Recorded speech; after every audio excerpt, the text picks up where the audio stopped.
Amém, glórias a Deus. Uma boa noite aos meus irmãos. Pode se assentar, meus irmãos, fica à vontade. Que o Senhor abençoe a sua vida, você que veio até aqui essa noite. Esteja com todos. Os irmãos que nos assistem também pela internet, que o Senhor esteja convosco. Meus irmãos, essa noite acredito que a mensagem vai ser um pouquinho mais curta, mas eu espero que Deus fale com os meus irmãos, assim como falou comigo nessa mensagem.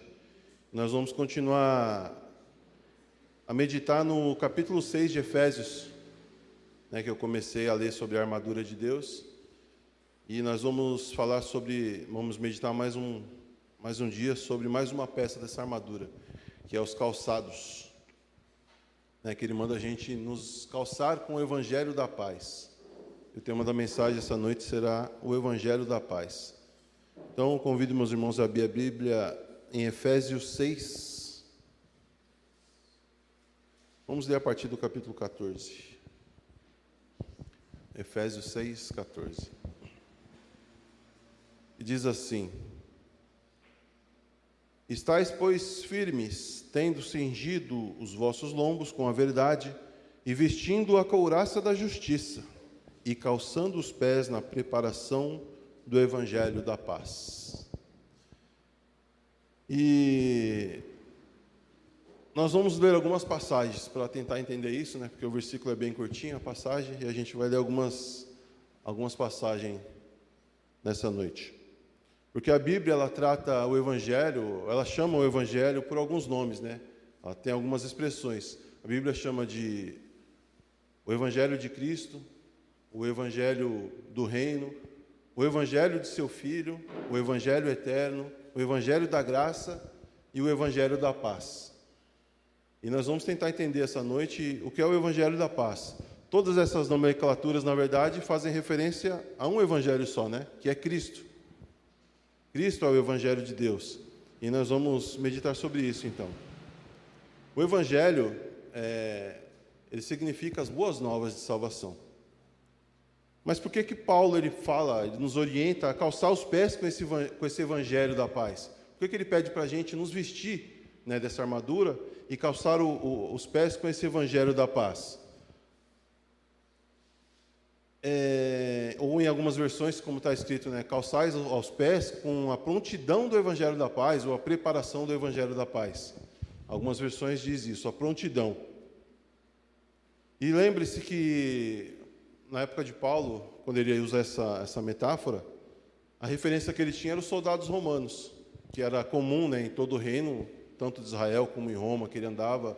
O Império Romano ele dominava vários países ali da região. Então a referência que Paulo tinha eram os soldados romanos. E quando o soldado ele vestia a sua armadura, ele vestia ela como um todo. Mas especificamente sobre o calçado, o que quer dizer? Isso quer dizer que, trazendo para nós, aonde a gente está, e a gente tem que carregar essa mensagem, esse Evangelho da Paz. Onde nós estamos, seja onde a gente vá, essa mensagem tem que estar presente na nossa vida. E é por isso que ele fala para calçar os pés. Essa mensagem tem que nos acompanhar. E o apóstolo Paulo, como disse, usou essa metáfora, e eu quero estender essa metáfora um pouquinho mais. Eu quero falar um pouco sobre a rotina do soldado romano. Inclusive, ela é muito similar à dos nossos militares hoje. O soldado romano, ou legionário, logo pela manhã, bem cedinho, após tomar a sua refeição matinal ali, que inclusive era supervisionada para garantir que eles obtivessem a mesma alimentação, que eles fossem bem alimentados, até por causa das lutas. Após isso, eles se apresentavam como por meio de um desfile, uma marcha, se apresentavam diante do governador, diante do prefeito, diante dos seus dirigentes. E nessa apresentação que eles faziam, era designado as suas funções do dia. Alguns eram mandados para fazer a guarda do reino, ou fazer a guarda do palácio, outros iam em incursão de conquista, nas batalhas, outros ficavam por ali mesmo. E esses que ficavam se apresentavam diante do centurião ou diante do seu comandante E ali iniciava um treinamento pesado até, né? Eles iniciavam um treinamento de batalha, os que ficavam. E esses soldados, eles eram soldados o tempo todo, mas eles não estavam todo o tempo como soldados. Meus irmãos, por gentileza, traz um pouquinho de água para mim. Esses soldados, eles estavam o tempo todo, eles eram soldados o tempo todo, mas não estavam o tempo todo como soldados. E dentre eles, haviam arquitetos, haviam engenheiros, haviam ferreiros, havia todo tipo de profissão entre eles. Eles eram soldados, mas haviam profissões também que eles desempenhavam dentro dessa rotina deles. E além dessas funções que eu citei, muitos deles, no seu dia a dia, eram enviados para a construção de vias, eram enviados para a construção de fortes, né, dos seus reinos ali, eram enviados para a cozinha, para a alimentação, eram enviados para a limpeza, eles tinham várias outras funções. E meditando nisso, Deus abençoe.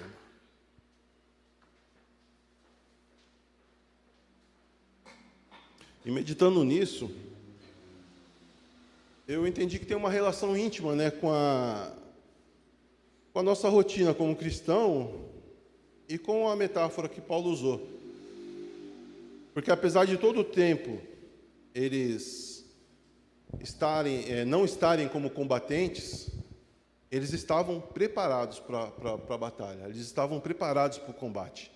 Mesmo quando eles estavam de folga, porque eles também tinham folga, eles estavam preparados para a batalha, caso fosse necessário convocá-los. E por que isso?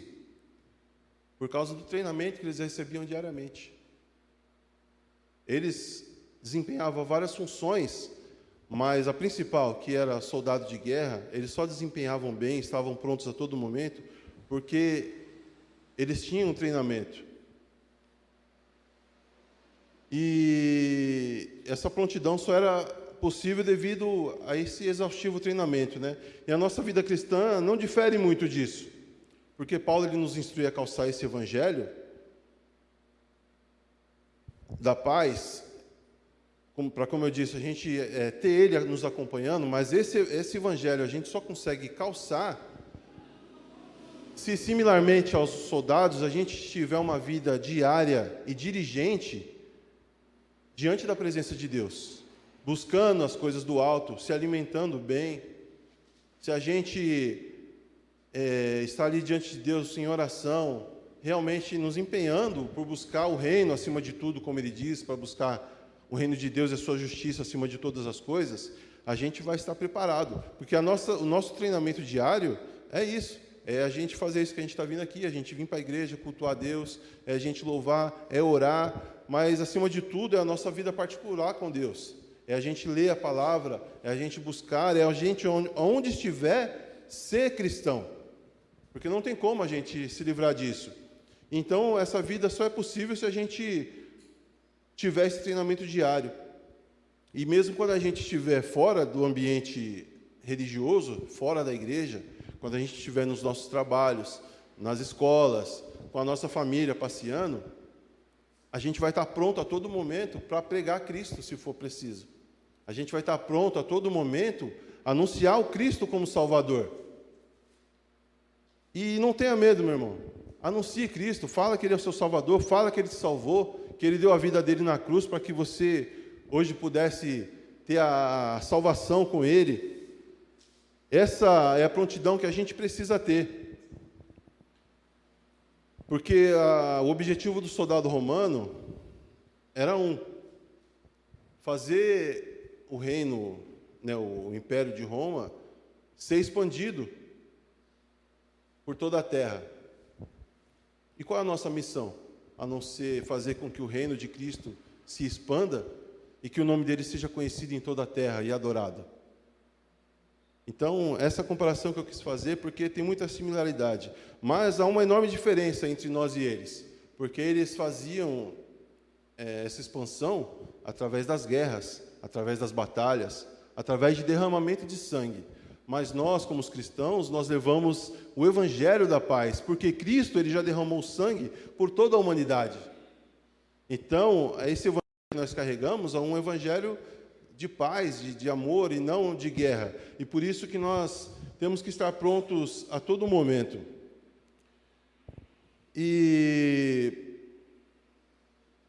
Então, assim, nós não devemos julgar, na verdade, se esse ou aquele vai ser salvo, porque isso compete ao Senhor. A salvação é obra do Espírito Santo. A Bíblia fala que é o Espírito Santo que convence o homem do pecado, da justiça e do juízo.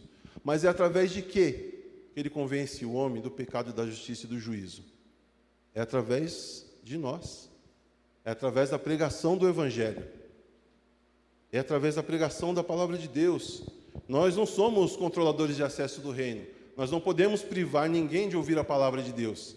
Mesmo sendo obra do Espírito Santo, as pessoas precisam ouvir o Evangelho da graça. Precisa saber que só existe um Deus. Precisa saber que esse Deus, ele se fez homem, morreu para salvar toda a humanidade. E nós só vamos estar prontos para fazer isso se nós tivermos o conteúdo aqui. Se nós tivermos a palavra de Deus em nós. Porque não tem como Ele nos dar o discernimento do Espírito se a gente não tem conteúdo. É preciso nós nos alimentarmos bem dessa palavra. Eu gosto de pensar que todos os que ouvem o Evangelho, todos que têm a chance de ouvir o Evangelho, é porque Deus escolheu para ser salvo. Se alguém ouve o Evangelho de Cristo, é porque Deus escolheu ele para ser salvo. Mas aí tem aquela questão da soberania de Deus e da vontade humana. Porque eu creio que do mesmo jeito que Deus ele escolhe para ser salvo, como diz que Deus ele não se alegra na morte do ímpio, antes que ele deseja que todo homem se salve, mas a Bíblia fala que todo aquele que crê será salvo, o que dá a entender que nem todos vão crer. Mas o desejo dele é salvar a todos, mas nem todos vão crer. Mas não é por isso que a gente vai deixar de pregar, porque a salvação vem pelo ouvir da palavra de Deus. E as pessoas só vão ouvir se nós, nos dispormos a pregar esse Evangelho. Porque ele oferece essa graça. Mas a pessoa ela tem a condição de negar. Em Romanos 5, versículo 8, diz assim: Mas Deus prova o seu amor para conosco em que Cristo morreu por nós, sendo nós ainda pecadores. E em 1 João 4,10 diz: Nisto está o amor, não em que nós tenhamos amado a Deus, mas em que Ele nos amou e nos enviou seu Filho para a propiciação pelos nossos pecados. Você entendeu? Não foi nós que buscamos a Deus, não foi nós que o amamos. Ele nos buscou, Ele nos amou primeiro. E é por isso que hoje a gente tem a condição de estar aqui. É por isso que hoje nós fazemos parte deste reino. É por amor, não nosso, porque Ele nos amou. E louvado seja Deus que nós cremos nessa pregação do Evangelho e hoje estamos aqui diante de Deus adorando Ele. Então é por isso que nós fazemos parte deste reino. E é por isso que nós queremos que esse reino cresça e as pessoas saibam que só existe um Deus e Senhor.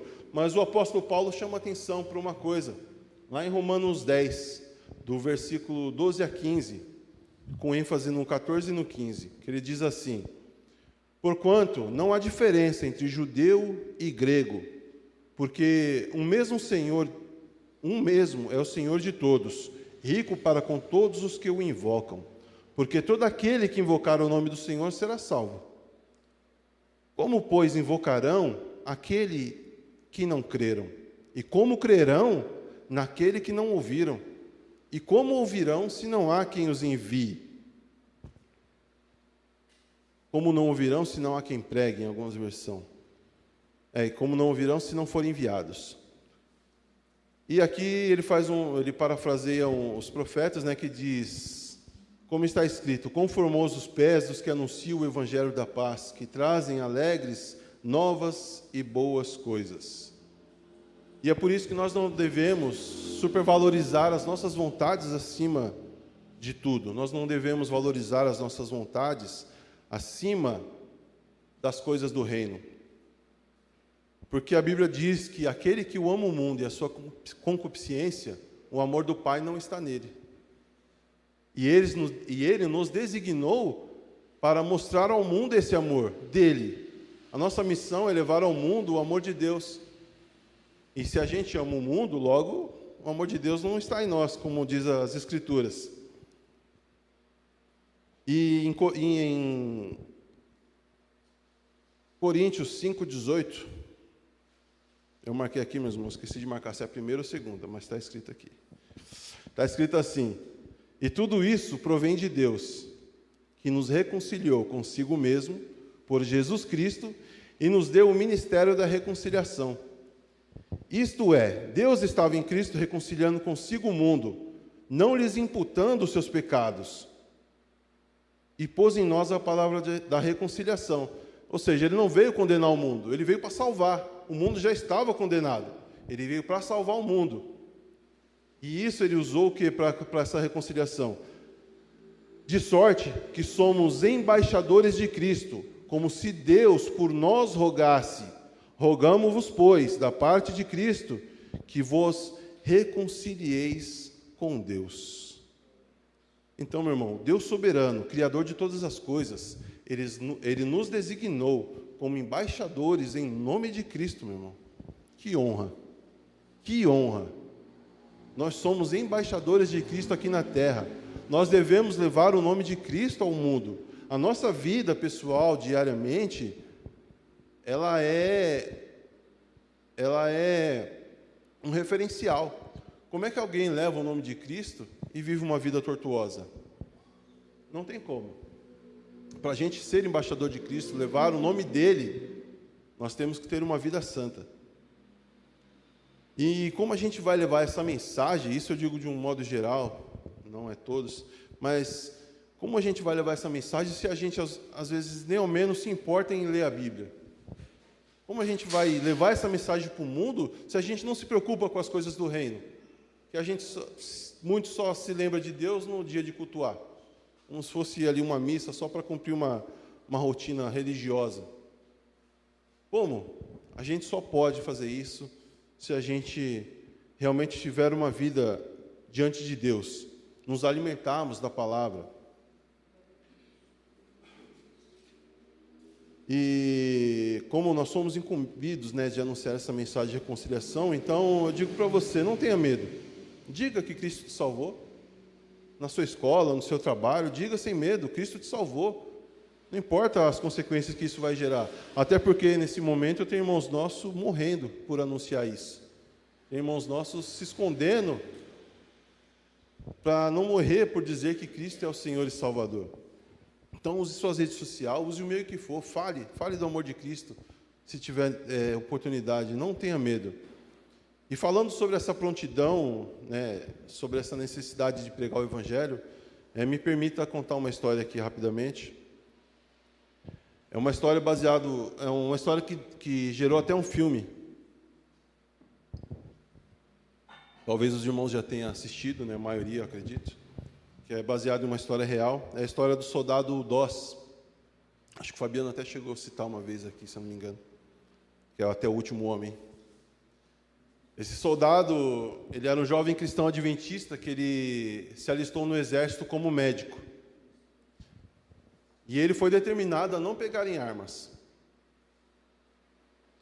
E ele entrou e ele foi agredido, ele foi espancado lá dentro, ele foi quase que forçado a pedir para sair, ele foi preso.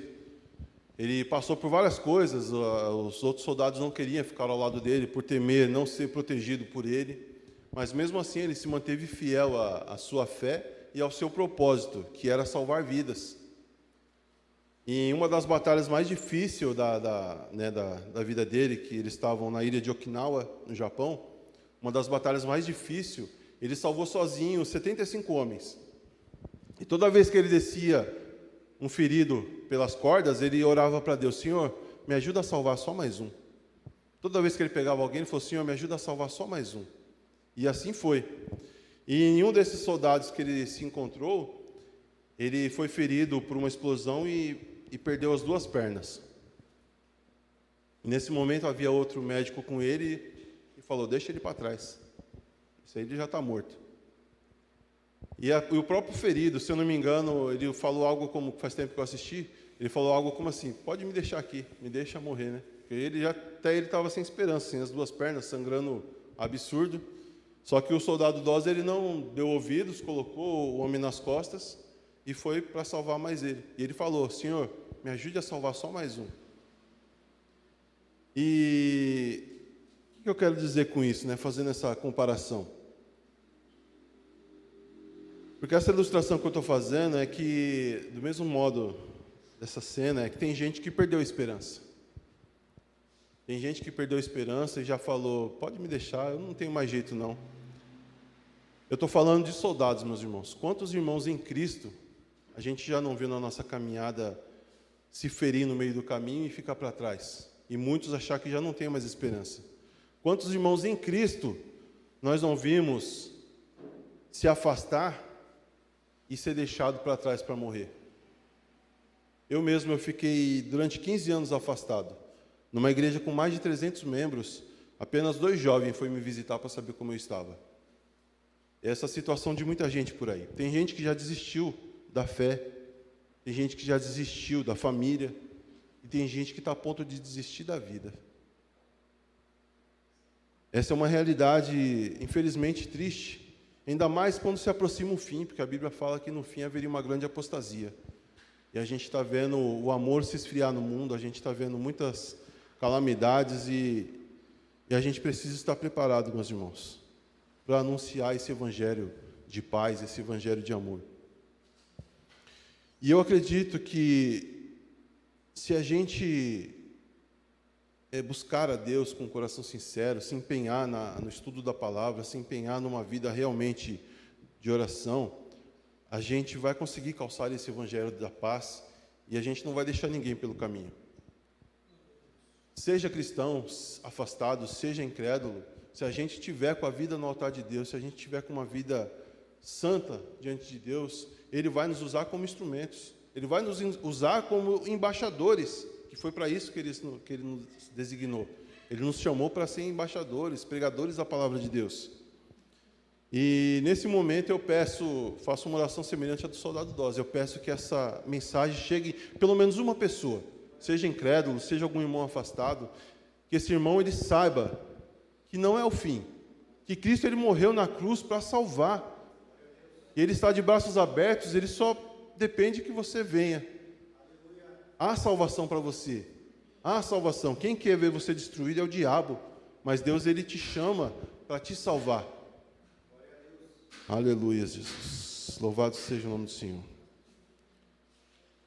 E essa história para mim, meus irmãos, ela mostra que mesmo que tudo esteja ruindo ao nosso redor, mesmo que esteja tudo desmoronando, nós temos que estar casados com o Evangelho da Paz. Nós temos que ter essa prontidão. Porque, como eu disse, a semelhança do soldado romano, nós somos cristãos a todo tempo. Mesmo que não estejamos a todo tempo em batalha. Nós estamos na nossa casa, nós estamos no nosso trabalho, nós estamos nas escolas, faculdades, passeando com a família, e a todo momento nós somos cristãos. E nós precisamos estar preparados.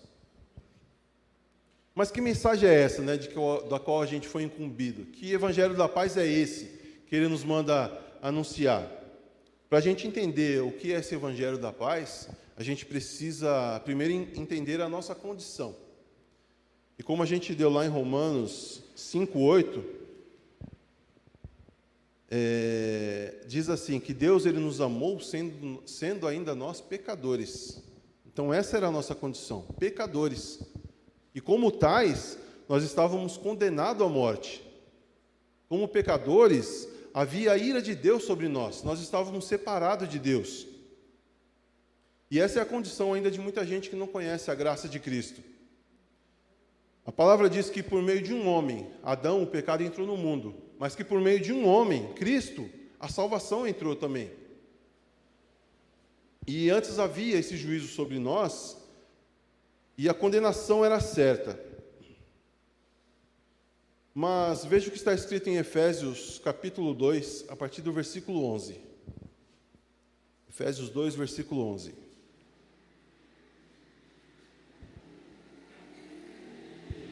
Diz assim: portanto, lembrai-vos de que vós, no outro tempo, éreis gentios na carne, e chamados incircuncisão pelos que na carne se chamam circuncisão, feita pela mão dos homens, que naquele tempo estáveis sem Cristo, separados da comunidade de Israel, estranhos à aliança da promessa, não tendo esperança e sem Deus no mundo.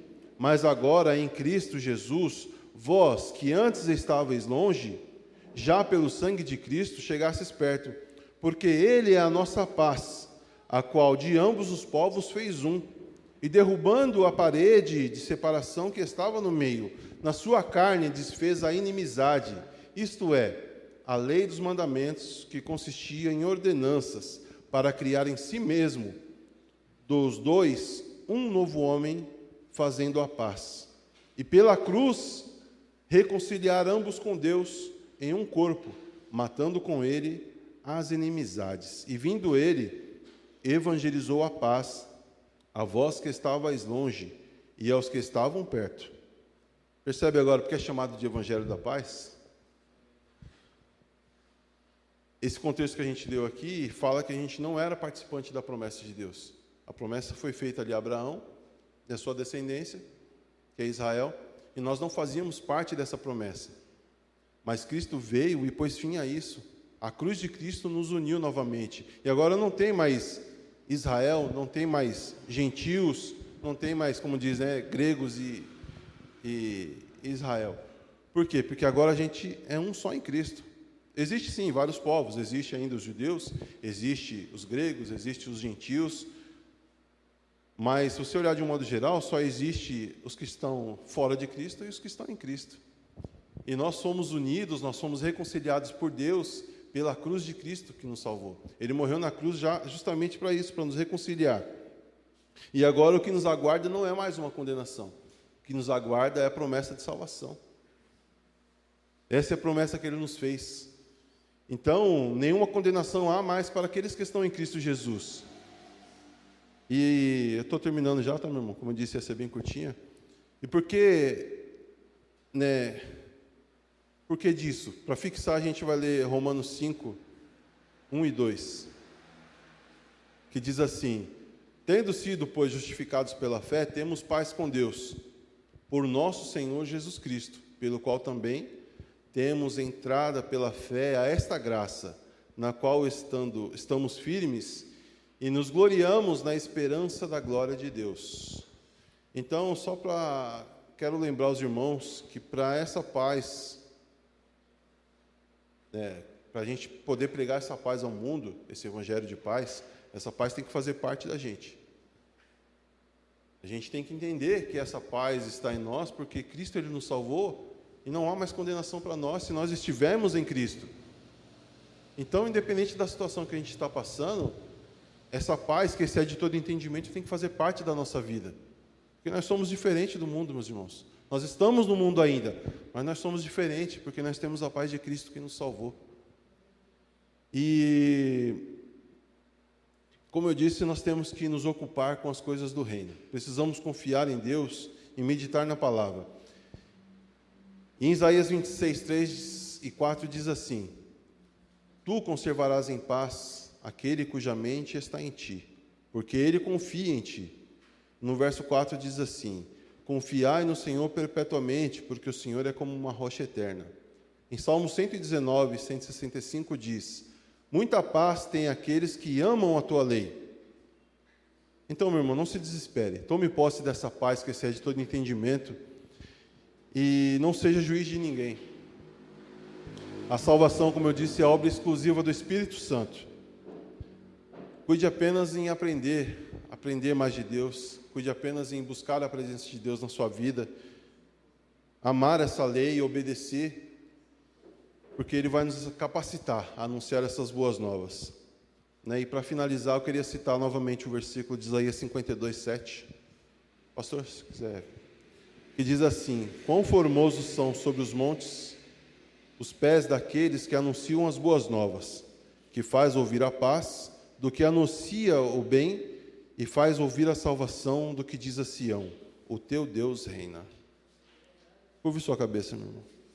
Senhor, meu Deus e meu Pai, nós te agradecemos, ó Pai amado, por mais um dia diante da Tua presença, Senhor. Agradecemos a Ti, Senhor, pela oportunidade de estar diante de Ti, Senhor, pelo privilégio, ó Pai amado, porque Tu nos salvou, ó Pai. Nós agradecemos a Ti, Senhor, porque o Senhor nos amou, mesmo quando ainda éramos pecadores, ó Pai. E o Senhor nos mostrou a Tua graça, ó Pai. E pela obra do Teu Espírito Santo nós cremos, ó Pai, e por isso estamos aqui diante de Ti, glorificando o Seu nome, ó Pai.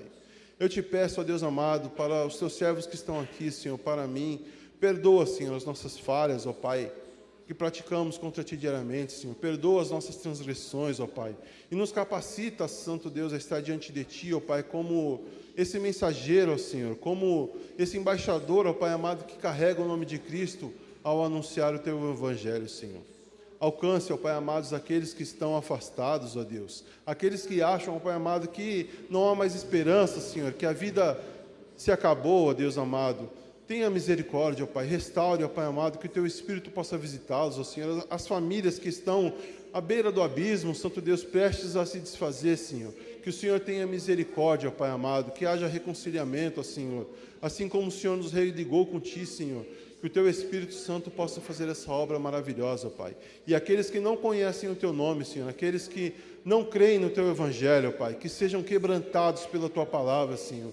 Que sejam quebrantados pelo Teu Espírito, ó Pai.